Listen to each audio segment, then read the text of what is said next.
आजकल bank exam के preparation में एक बहुत डेंजरस प्रॉब्लम साइलेंटली स्टूडेंट्स को डिस्ट्रॉय कर रही है। पता है वो क्या है? It is FOMO, fear of missing out. अभी लास्ट कुछ दिनों से इतने सारे स्टूडेंट्स के मैसेजेस आ रहे हैं, वो गाइडेंस मांग रहे हैं, and in most of the cases, if not all, I am seeing the issue with their preparation is not that they are not working hard. As a matter of fact, most of them are very sincere students, बहुत ही sincere students है ये, right? But they are stressed, they are overworked, they are on the verge of leaving everything. Their confidence is shattered, and the reason, it is FOMO, fear of missing out. बताता हूँ कैसे. You see, most of them telling me, sir ये नया technique आया था, उसमें मेरा time लग गया and I could not study this. Sir वो एक सरप्राइज़ बैच लॉन्च हुआ था 3 दिन का, वो कर लिया. सर एक सेशन आया था 10 ट्रिक्स कर लो तो सिलेक्शन पक्का, वो देख लिया.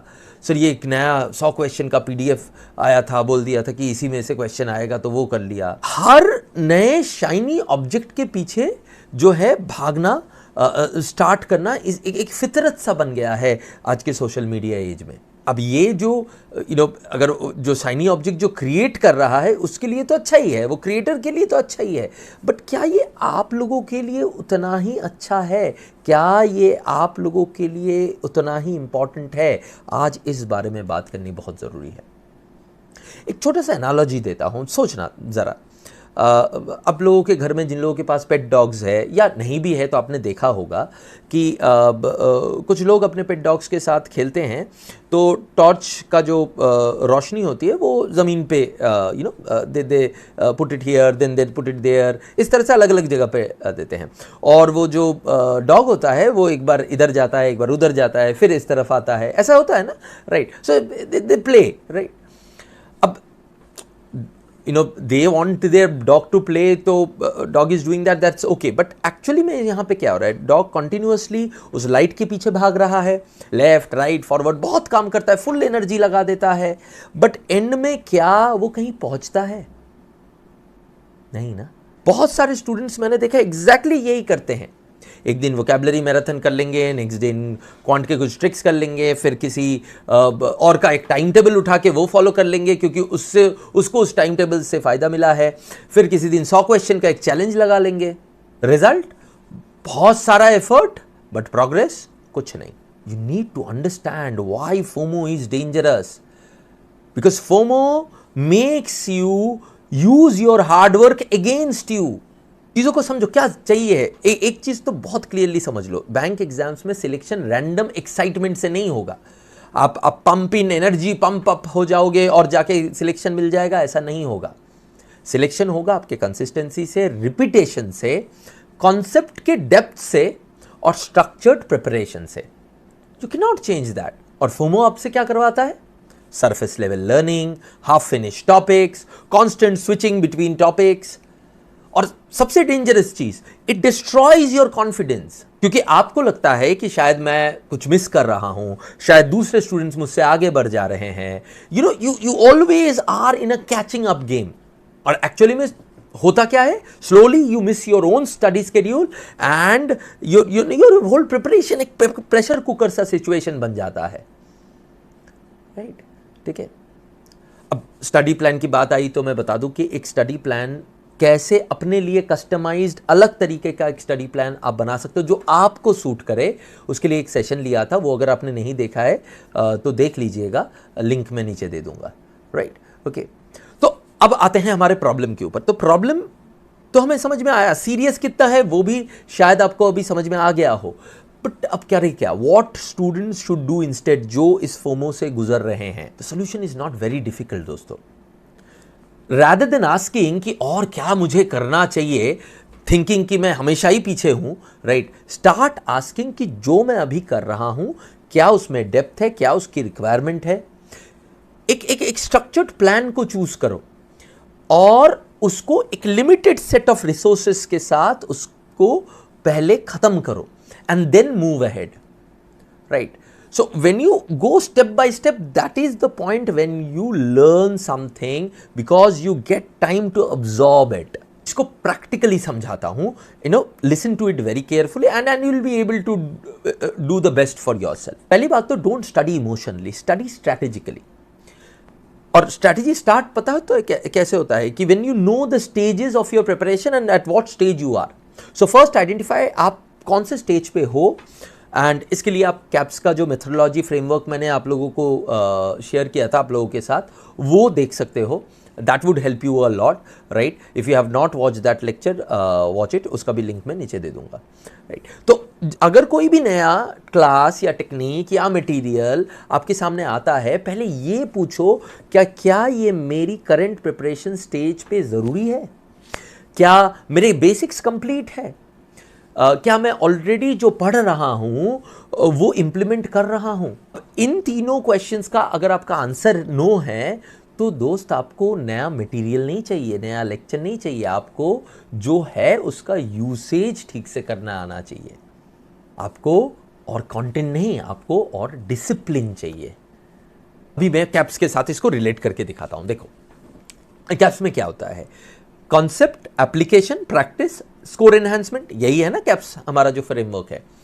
तो कॉन्सेप्ट के टाइम पे आपको पता है कि कोई भी चीज़ का, वो क्वांट हो, इंग्लिश हो, रीजनिंग हो, कॉन्सेप्ट के टाइम पे आपको सपोर्ट की ज़रूरत होती है, वो चाहे लेक्चर्स के थ्रू हो, टीचर की हो सपोर्ट, या अगर आप बुक से पढ़ रहे हो तो वहाँ से। तो कॉन्सेप्ट कहीं से आप सीखते हो।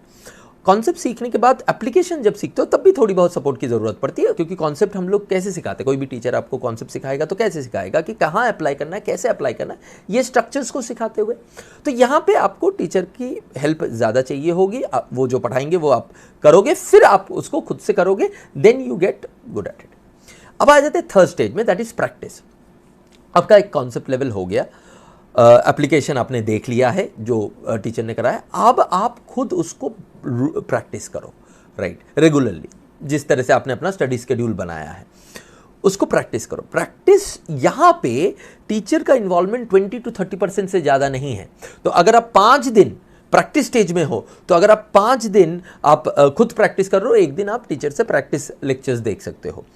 अगर आप कॉन्सेप्ट स्टेज में हो, यही ठीक उल्टा आ जाएगा, कॉन्सेप्ट और एप्लीकेशन स्टेज में, right. Same goes for material. Material जो है आपको कॉन्सेप्ट और एप्लीकेशन स्टेज में ज़्यादा नहीं चाहिए, लिमिटेड मटेरियल चाहिए, अच्छा मटेरियल चाहिए, जिसके आप तो प्रैक्टिस करके टीचर जो बता रहा है या जो बुक से आप पढ़ रहे हो उसको समझ पा रहे हो। बट प्रैक्टिस स्टेज में आपको ज़्यादा मटेरियल चाहिए है। इसका मतलब ये नहीं कि हर पीडीएफ को डाउनलोड करते रहो इधर से उधर से सब जगह से। 2 से 3 जगह लो जो कि अच्छे हो, जिसको आपने एक बार देख लिया हो, और वहाँ से टॉपिक टेस्ट करो, मॉक टेस्ट से टॉपिक टेस्ट करो, सेक्शनल टेस्ट करो, राइट। तो ये टेस्ट सीरीज तो आप लेते ही हो ना, वहीं से आप प्रिपरेशन करो, because you need curated material.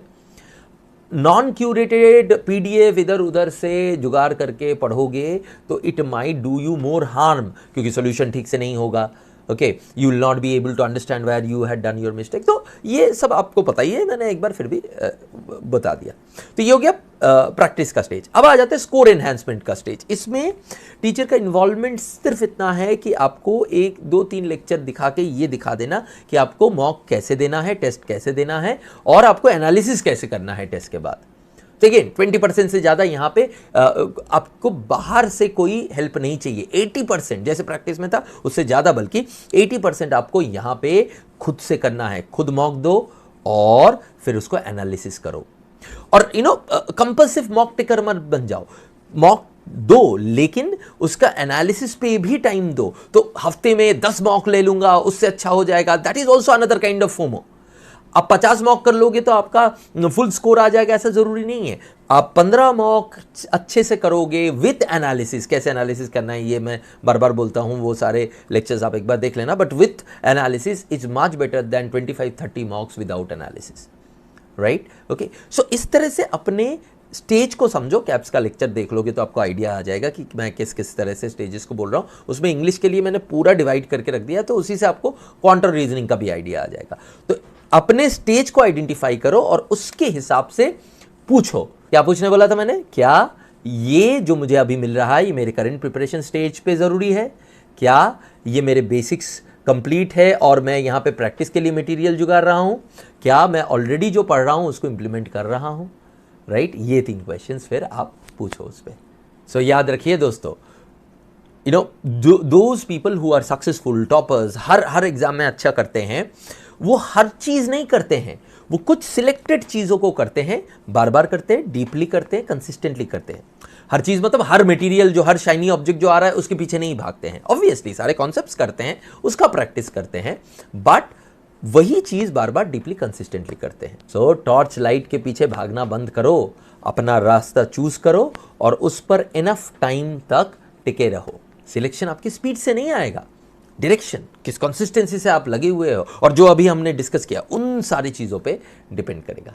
ठीक है, right? So if you have anything that you think that you want to share with me and you want my help, तो वो कमेंट सेक्शन में डालिए। अगर आपके साथ भी ऐसा कुछ होता है तो कमेंट सेक्शन में डालिए। And if there is anything else that you would want me to help you in, वो भी आप कमेंट सेक्शन में डालिए and I would go through every one of your message. So with that let's call it a day. Thank you very much and all the best.